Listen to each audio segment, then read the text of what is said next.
So VP Harris did an interview with Fox News. If you haven't seen it by now, I really suggest you watch it. I am a little bit behind on my videos, mainly because I don't, as y'all know, I don't do social media full time. I have a life outside of this. So like whenever I can find time to actually give y'all the commentary, I am going to do so. Until then, please pray for me. So VP Harris was on Fox News. If y'all haven't watched it, please find the time to watch it. It is very interesting. I'm going to be honest, I don't know the point of her doing the interview. I think that the interview was useless. It didn't really give her any much momentum, to be honest, but that's just my opinion. Before we begin today's video, be sure you like, comment, and subscribe. Turn on post notifications so you're notified whenever I post a new video. Follow me on my social media. We are on the road to 100,000 subscribers. We can do all things through Christ who strengthens us. Can I get an amen? Amen. There's a certain clip that I really want to show y'all that I felt was very it pretty much summed up the entire interview. As I said before, I don't see the point of her doing this Fox News interview. I think the main thing, especially from a political strategic standpoint, she is supposed to be trying to gain the approval of undecided voters. People who are watching Fox, specifically right-leaning voters, a lot of them already know who they're voting for. Trump supporters, they're already locked in. VP supporters, I would say about 80% of them are locked in. 20% of the people who are saying they're voting for VP Harris, I think they can still be swayed. Probably even more than 20%. I'll probably even say probably 30 or 40%. Maybe that's doing too much. I don't know. But I do think there are people who are saying they're voting for VP Harris. They are still able to be swayed. I do think this interview was useless because it's what did you gain? We still don't, people still don't know, in regards to her policy plan. We know her ideas, but whenever Brett asked her in the interview, how are you going to implement some of these things? It's there's not really a plan there. Yeah, so we're going to watch this segment that I want to show y'all, and then we're going to get into it. In which we've been burdened with the kind of rhetoric coming from Donald Trump that has been designed and implemented to divide our country and have Americans literally point fingers at each other. Rhetoric and an approach to leadership that suggests that the strength of a leader is based on who you beat down instead of what we all know. The strength of leadership is based on who you lift up. The strength of an American president, which is one who understands that the vast majority of us have more in common than what separates us. She's trying to buy time. 70% of people that is about turning the page on rhetoric that people are frankly exhausted of, Brett. More than 70% of people tell the country is on the wrong track. They say the country is on the wrong track. If it's on the wrong track, almost 80% is a lot. Years of you being vice president and President Biden being president. That is what they're saying, 79% of them. Why are they saying that? If you're turning the page, you've been in office for 3.5 years. And Donald Trump has been running for office. But you've been the person. Okay, that's where the problem lies. Bingo. Bingo, bingo, bingo. They're asking, something that the Democrats need to stop doing. Stop making your whole personality around Donald Trump. People already know what Donald Trump is. Some people don't care. People already know what Donald Trump is. You don't have to continue to say that every top of the hour, every 2 to 3 business days. It gets mentally draining because it almost sounds as if you're deflecting. If someone's asking you straight up, hey, almost 80% of people think that we're on the wrong track. Why do you think that is? Why do you think that is? You've been in office for the last 3 years. Where do you think that's coming from? That is your moment to highlight what you can bring. That is your moment to highlight, say, hey, maybe there's a miscommunication there. Maybe there was a misstep there. That's your moment to take some level of accountability. But continuing to put things on Donald Trump wasn't in office. He wasn't. I don't get it. I don't get it. It's it's the Democratic Party the entire personality of the Democratic Party right now is where Donald Trump falls short. Leave him out of the conversation. Leave him out of the conversation. It's almost as if Donald Trump never became the nominee, then what would you run on? Let's say in a hypothetical world, Mitt Romney ended up becoming the nominee. He ran again and became the nominee or whatever. Then what are you going to run on? This whole thing about just Donald Trump this, Donald Trump that, it's mad annoying. It is so annoying. Come on. Madam you Vice and I President. both know what I'm talking about. You and I both know what I'm talking about. I actually don't. What are you talking about? What I'm talking about is... She low-key tried to gaslight him there, though. I've met people like that. Like, you know what I'm talking about. They don't know what you're talking about.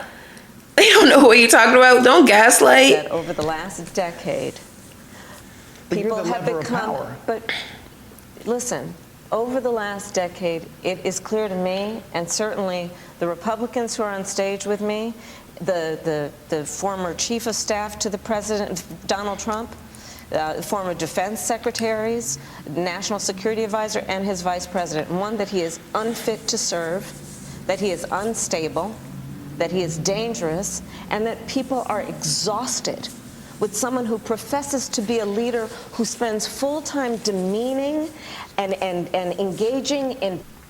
I'm gonna be honest, you can only blame Donald Trump for so much. Like, it's like people, like I said, people understand what Donald Trump is. Like, he's one of those people, whether you like him or you don't. But for you to say within the last decade, Donald Trump took 4 of the last 10 years.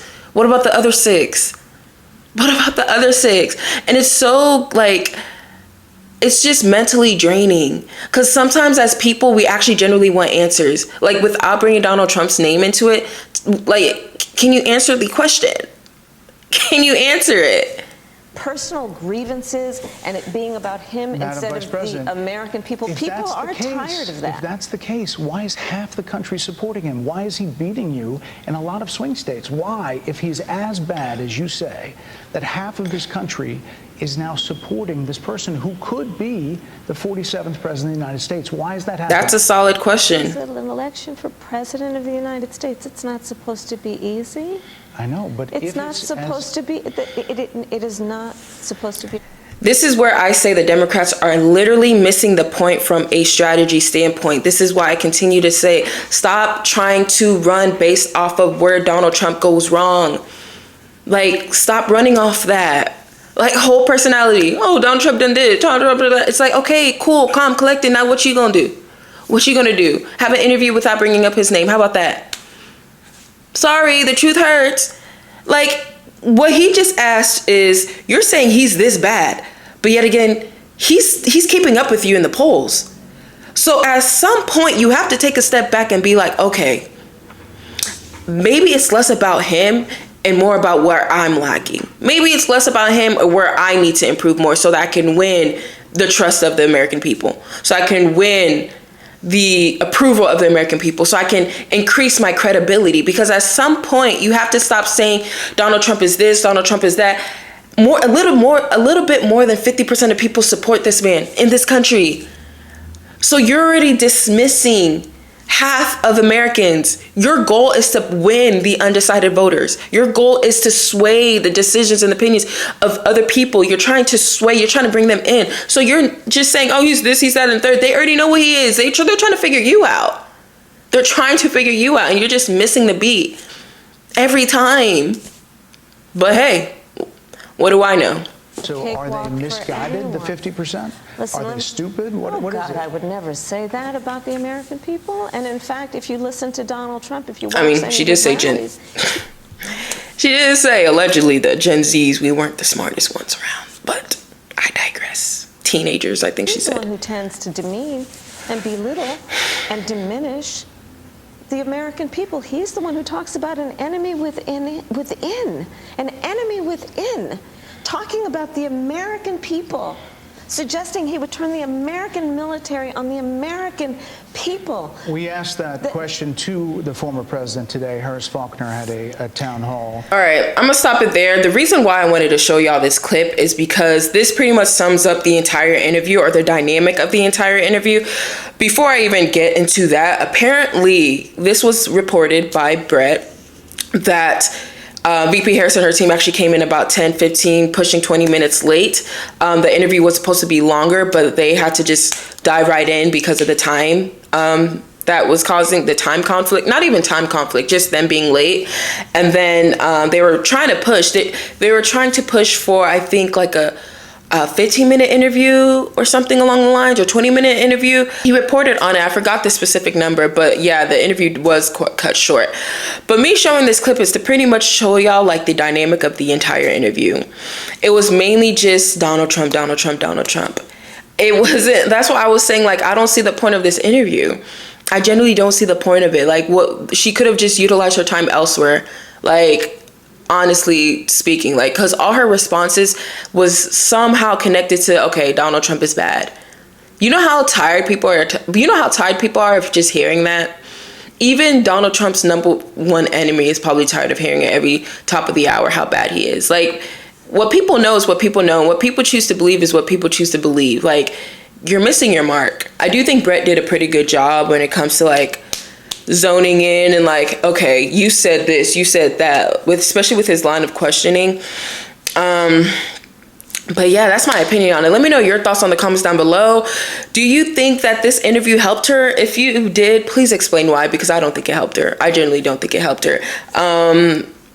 I remember someone saying, I forgot who it was. I think it was like a video I saw on TikTok. Someone expressed how the more interviews VP Harris does and the more she talks, the more people are losing faith in her. And I see that. I genuinely see that. I think when she first came in, that momentum was there. And people were lost, like, hey, how come she's not doing interviews? How come she's not doing interviews? And I said the same thing. I was like, she needs to be in the face of the people. She can't write this out, like, and not do an interview. And then the more that she does interviews, depending on who she's talking with, I just don't see it. I'm not even gonna hold you. I don't see it. It just doesn't. Yeah, it's not it.